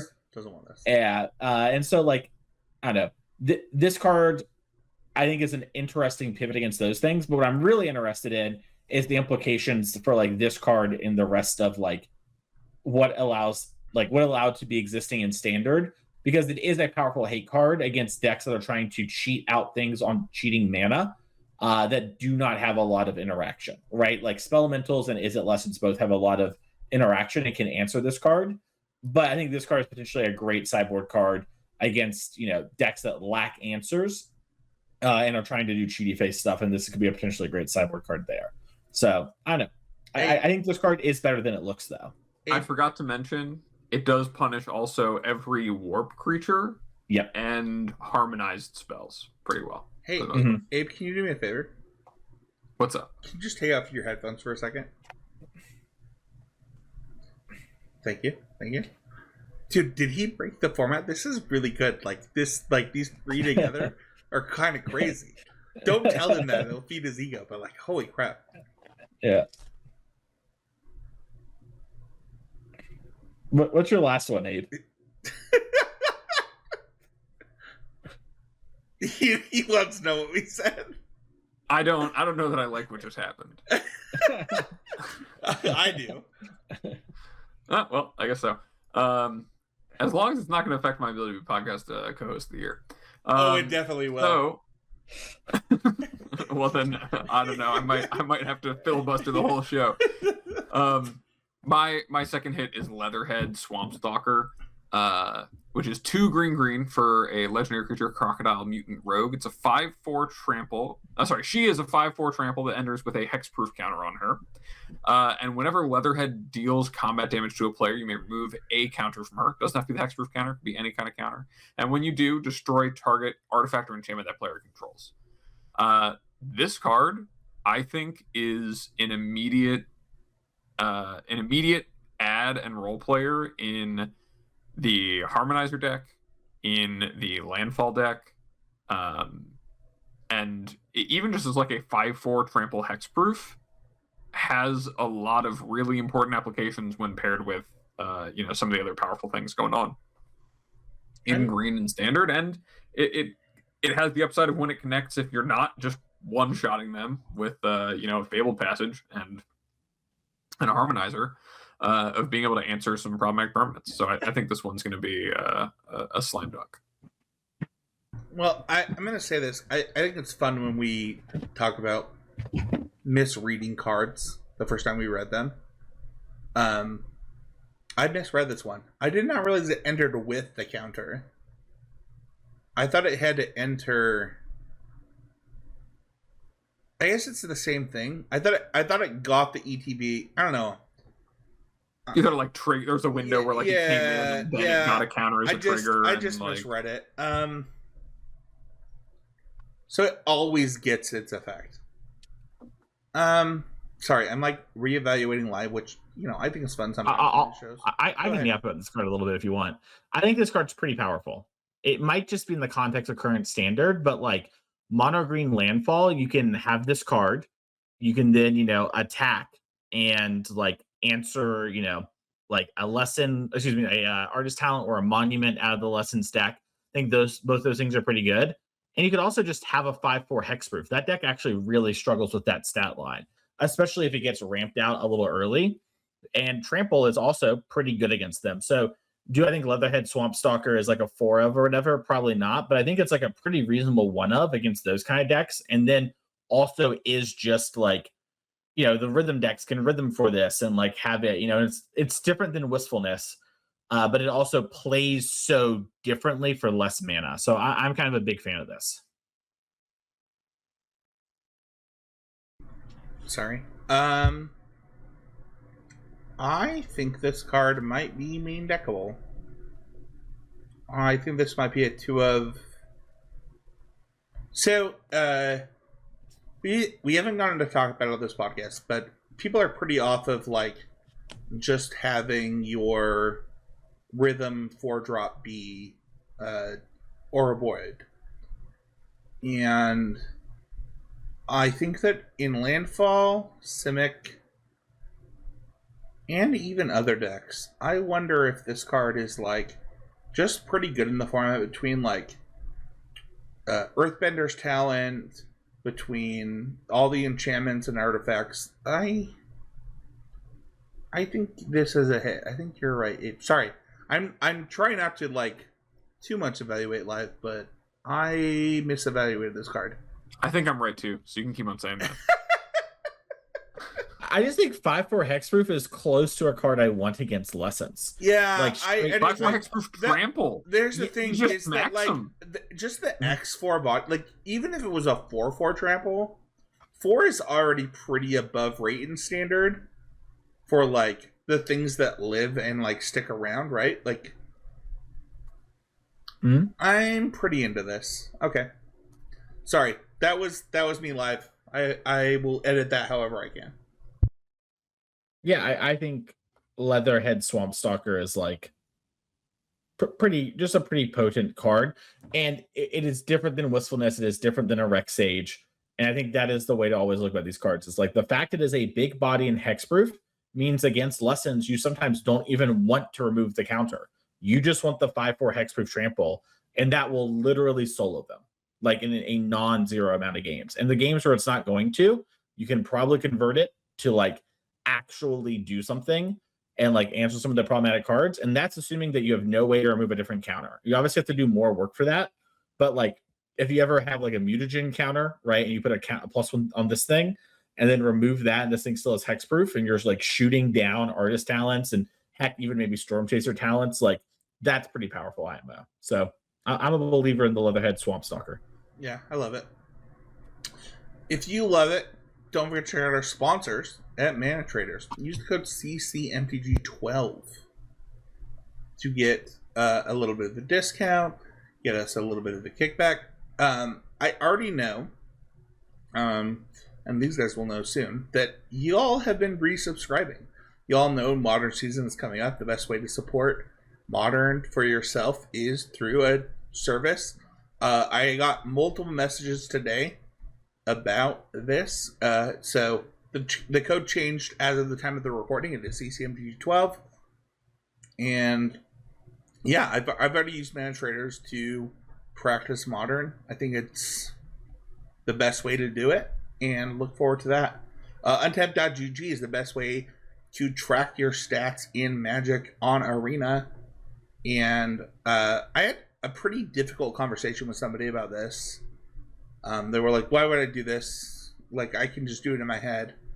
And I'm not gonna lie, Mason, maybe you can speak to this, but like, I think we conflate things in our head way too much. Whereas if we just actually track them and put them down on data, we cannot lie to ourselves. We cannot. Yeah. Oh, go ahead.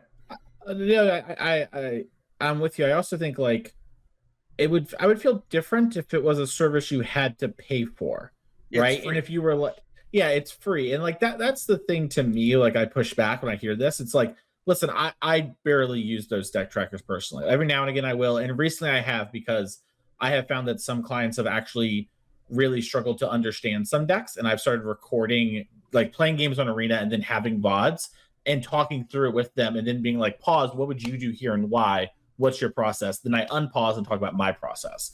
And so it's become very easy for me to do that. And then you hear on this podcast all the time talk about how important VOD reviews are. So like pretending that part of it isn't a factor and you just want to track it, you could do this with pen and paper and you could do these things, but it's free.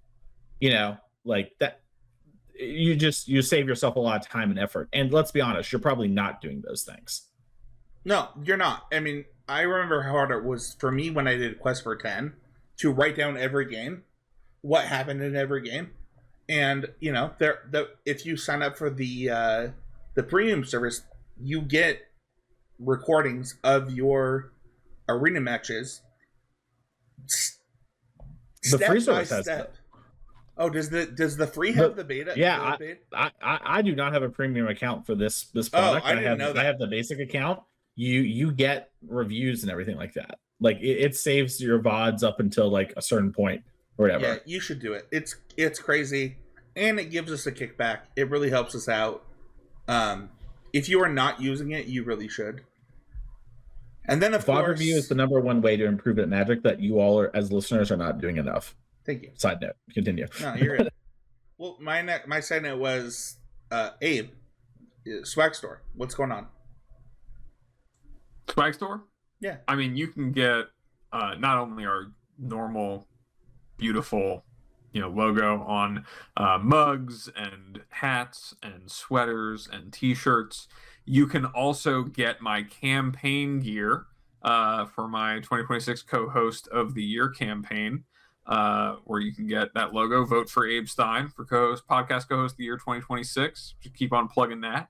But yeah, exclusive merch. Shadow dropped on the 24th, day of this recording. Yeah. You can shout get it up to patrons. The patrons were the first to know. And if you buy the T-shirt, it still has the CCMDG logo on it. So, like, if you want to support the podcast, it's a 2-for-1. Yeah, it's a 2-for-1. Exactly. Blood Braid Elf, as some would call it. And I'm not just for. I want to say I'm not just for the patrons. The non-patrons, I know that you're rooting for me. You're pulling for me too. Get yourself a shirt. You don't got to be a patron to wear a shirt. I know you're wearing a shirt right now, probably. More likely than not. So why not that one? Is it more likely than not? Do we know? It's more likely than not right now that a listener is wearing a shirt. I mean, I would bet the house on that. What do you think about every co-host, though? We don't know about. I mean, I would not bet the house on that. That's a good, smart man. That's like gonna be co-host of the year. No patron questions this week. No patron shoutouts. I actually, we do have a patron shout out because I don't know who this is. I talked to a recent patron and somebody gifted them a year of patron. And I don't know who that is or how it worked or whatever.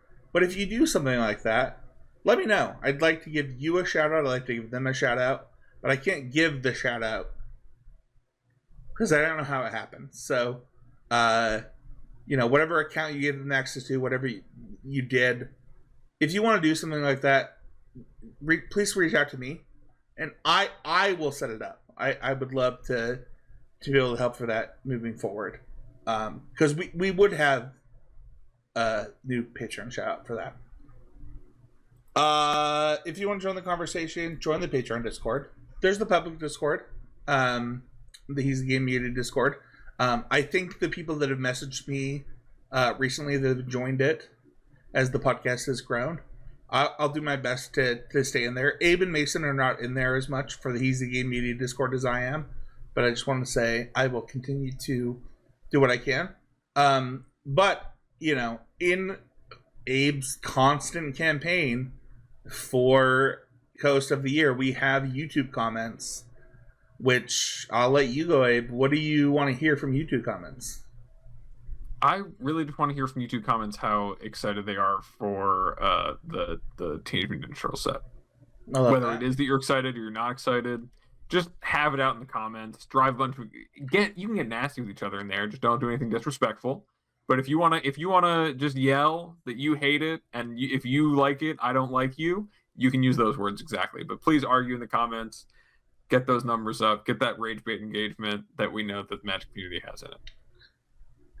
Mason, I just want to give you a shout out. You actually increased our YouTube comments because of our blue-white guide that we put in there that we had promised, and I appreciate that. You made sure to make sure that was given to the person that asked. If people want to follow you, where do they do that, Mason? You can follow me on Twitter at Mason E. Clark. You can follow me on twitch.tv/TheMasonClark. You can see me on coverage this weekend of this Will Hall production in Europe, which means for my American friends, you will probably not be awake for it, but I will be. So that'll be fun. You can check that out, my European friends, for Impact. Should be fun. And if you want to reach out for coaching, you can. You can go to my Twitter, like I said, and DM me, or go to my email, masoneclark@gmail.com. I just want to highlight something really quick because I had a potential new client on Twitter kind of reach out and we talked a little bit, and they were wanting something for Richmond coming up.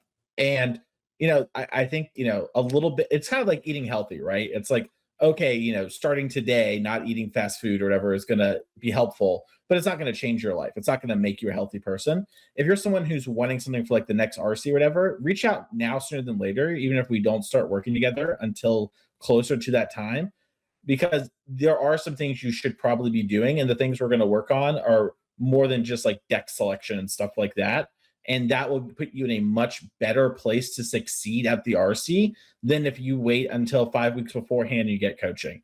We'll do what we can. Like that's a lot of time to learn some stuff. But if you're wanting to get, let's say 5 weeks of coaching, you're probably better off getting 4 weeks of coaching around now, working on implementing some big picture stuff, and then having us do a little cram session near the end, right before the RC. So I just want to highlight that because that's a common question and the thing I get a lot in emails. So I thought I'd just put it here on the show.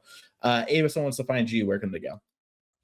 People can find me over at Blue Sky at More Nothings. Can find me on Twitter at More Nothings, and can DM me on either platform or email me at morenothingsgmail.com if you're looking for coaching. Spencer, how about you? Yeah, I finally opened social media again.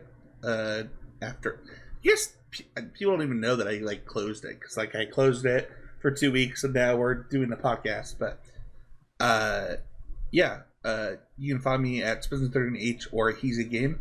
You can email me at Spencer13H for coaching, or actually no, just Spencer Howland at Gmail is actually better. I'm looking for students that are particular in long-term improvement, and looking to go from, I want to get better at Magic to I want to day 2 my RC, and I would like to hear from you. If you're one of those people, I'd love to do a session and then see if we're a good fit. And I have 2 great other people that I can recommend if you're above what I'm looking for, or if you're something else. So and then you can also find me starting soon on Constructor Clash again. We are looking for suggestions, if you're a patron, on modern stuff to do for a modern season. That's kind of where we're focused right now, and it will be on the YouTube channel and on the Patreon from that side. So thank you everybody so much for listening.